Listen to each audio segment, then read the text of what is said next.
오늘부터 직장 내 괴롭힘 금지법이 시행됐습니다. 시행 첫날 첫 번째로 신고가 들어온 사업장은 언론사였습니다. MBC에 계약직으로 입사해서 부당 해고 소송을 하고 있는 아나운서들이 회사에서 일을 주지 않고 있다며 고용노동부에 신고했습니다. 최규진 기자의 보도입니다.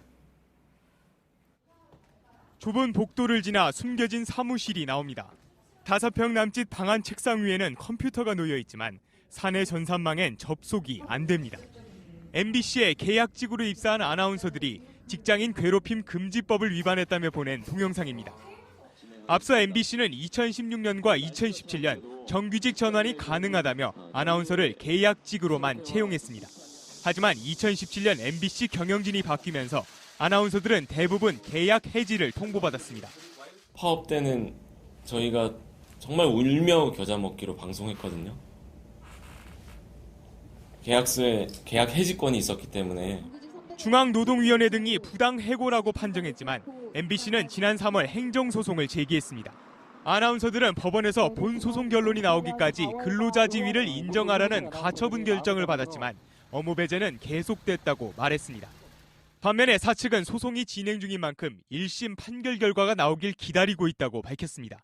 최종 판결이 나오기 전까지는 급여를 지급할 수는 있지만 업무 배제는 불가피하다는 설명입니다. 또 신고 내용에 대해 객관적이고 공정한 조사를 통해 필요한 조치를 취하겠다고 밝혔습니다. 고용노동부는 MBC에 이어 한국석유공사와 이마트에서도 법 위반을 지적하는 내용의 신고가 접수됐다고 밝혔습니다. JTBC 최규진입니다. 아버지 뭐 하시나? 말해라. 아버지 뭐 하시나? 예, 이 장면 요즘 들어서 굉장히 많이 다시 나옵니다. 이 대사처럼 아버지 직업을 묻는 일은 매우 흔했습니다. 학교에서 적어내기도 하고 회사에 들어갈 때 듣기도 합니다. 그런데 내일부터 채용 면접을 할 때 이런 질문은 불법이 됩니다.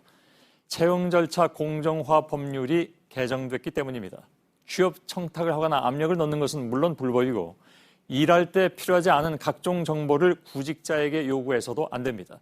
출신 지역이 어딘지, 결혼을 했는지, 또 재산이 얼마인지 같은 내용들이죠. 먼저 이자연 기자입니다. 화장품 회사 영업직에 지원한 노모 씨는 면접 직전 부모님 직업을 써내란 말을 들었습니다. 지나친 요구라는 생각에 노 씨는 빈종이를 냈습니다. 면접관들은 이해할 수 없다는 반응이었습니다. 부모님 직업을 알아야 지원자를 판단할 수 있다는 겁니다. 국어 절도 이제 30분 이상 약간 얘기를 하시더라고요. 왜 본인들이 그걸 알아야 되는지에 대해서. 또 다른 회사에선 회계 업무 지원자에게 혈액형을 물었습니다. 직무와 관련 없고 성격에 대한 선입견을 줄 수 있는 질문이란 겁니다.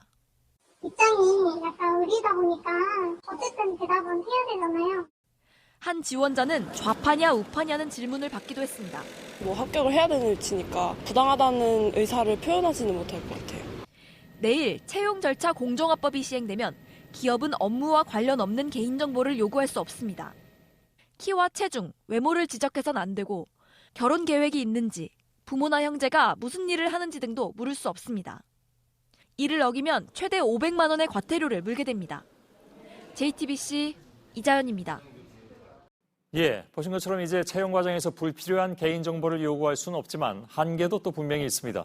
외모를 안 본다고 했는데 사진을 여전히 요구할 수도 있고 또 기업들이 법을 어기면 말씀드린 것처럼 최대 500만 원의 과태료만 내면 그걸로 끝입니다. 결국 기업들의 의지가 가장 중요한데 남은 문제점을 박유미 기자가 짚어드리겠습니다. 3년 전 국회에 제출된 채용절차법 개정안은 이력서에 증명사진을 붙이지 못하도록 했습니다. 하지만 법사위를 거치면서 이 부분이 빠졌습니다. 본인인지 확인하려면 사진이 있어야 된다는 기업과 사진 관련 단체들의 의견이 반영된 겁니다. 영국이나 미국에서도 사진을 이력서에 요구하지는 않습니다. 서류가 많이 들어오다 보면 사진에 있는 인상을 보고 서류에서 걸러지는 경우도 다수 있다고 합니다. 기업들이 요구하는 최근 3개월 내에 찍은 사진이 취업준비생들에겐 부담입니다. 너무 사람 첫인상으로만 그런 게 결정된다고. 어차피 또 면접도 있고 한데. 출신지는 요구하지 못하지만 현재 살고 있는 곳은 물어볼 수 있다는 점도 논란입니다. 거주지로 재산 상태를 판단할 수도 있기 때문입니다. 문제는 이력서와 같은 서류에만 일과 상관없는 정보를 적지 않도록 규정하고 있다는 점입니다. 정부는 면접에서도 물어보지 못하도록 넓게 해석하고 있지만 애매한 구석이 있어 기업들의 의지가 중요합니다. JTBC 박유미입니다.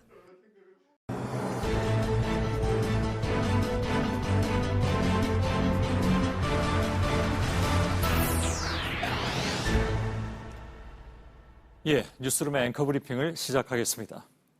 거나한 회식을 치른 다음 날 그는 부장에게 종이를 한 장 내밀었습니다. 고기 굽기 20만 원, 노래방 탬버린 치기 40만 원. 예, 6년 전에 방송된 드라마 직장의 신의 한 장면이죠. 계약직 사원 미스 김은 일찌감치 회식은 불필요한 친목과 아부와 음주로 몸 버리고 간 버리고 시간 버리는 자살 테러다라는 정의를 내린 바 회식을 시간 외 수당으로 여기면서 노동에 대한 비용을 청구했던 것입니다. 어찌 보면 좀 삭막해 보이기도 하고 또 현실에서 가당키나 한 일인가 싶기도 하지만 미스 김의 이른바 사이다 발언은 직장인들의 답답한 속을 시원하게 뻥 뚫어주었던 장면 중에 하나로 기억됩니다. 반대로 직장인의 현실은 언제 어디서나 넵이라 대답해야 하는, 그러니까 그냥 네 하면 싱겁고 성의 없어 보일까 봐 넵이라고 대답해야 하는 처지. 그래서 넵무새라는 신조어도 생겼다는데 직장 내 괴롭힘 금지법. 누군가 업무상 적정 범위를 넘어서 갑질을 가할 경우에 처벌될 수 있다는 법안이 오늘부터 시행됐습니다. 정말로 세상은 달라질까? 뿌리 깊은 문화를 법으로 바꿀 수 있는 것일까? 그럴 수 있을 것 같기도 합니다. 이미 3년 전에 저희 뉴스룸의 팩트체크에서는 근무 시간 외에 보내는 직장 상사의 카톡은 마치 번지 점프를 할 때만큼의 스트레스를 유발한다는 조사 결과를 내놨었죠. 사실 저만 해도 그 조사 결과에 크게 충격을 받았고 근무 시간 외에 카톡을 보내는 일은 적어도 제 경우에는 그 이후로는 사뭇 줄어들게 됐으니까요.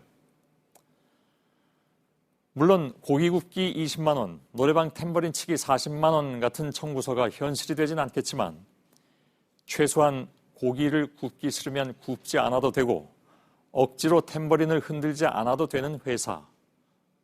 물론 직장 상사들께서는 그런 회사는 재미없다고 강변해도 이젠 소용없습니다. 세상은 그렇게 조금씩 변해가는 것일 테니까요. 그 드라마 직장의 신의 주인공 미스 김, 이미 미스 김이란 호칭도 구시대의 유물로 사라져가는 세상이니 말입니다. 오늘의 앵커 브리핑이었습니다.